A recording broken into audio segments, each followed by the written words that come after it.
Welcome to The Last Breakfast. Please enjoy the video. In this video, I will explain how to use TurboTax for your small business. First, select your business type, whether it's a sole proprietorship or an LLC. Next, gather all your financial records, including income statements and expense receipts. Carefully input your business income and expenses into the appropriate sections. TurboTax guides you through each step, ensuring you don't miss any crucial details for an accurate tax return. TurboTax helps you uncover valuable deductions. Look for common write-offs, such as home office expenses, business meals, and professional development.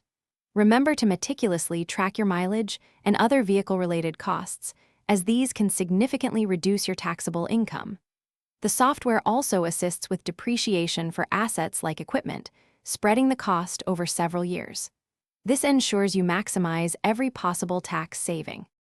Accurately report all your business income, including any earnings from Form 1099 NEC.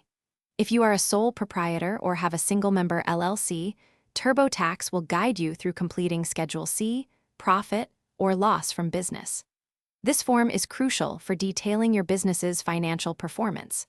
Always take time to review all your entries thoroughly before moving on to the final steps. Before filing, TurboTax performs a comprehensive review, checking for errors and missed deductions. Take advantage of this feature to ensure everything is perfect. Once you are confident, you can conveniently e-file your return directly through the software, receiving confirmation quickly. Remember to check the description below for a link to the new Kindle Paperwhite and other great deals. It's a fantastic way to enjoy your favorite books anywhere. Thanks for watching. If this was helpful, leave a like and consider subscribing. See you next time.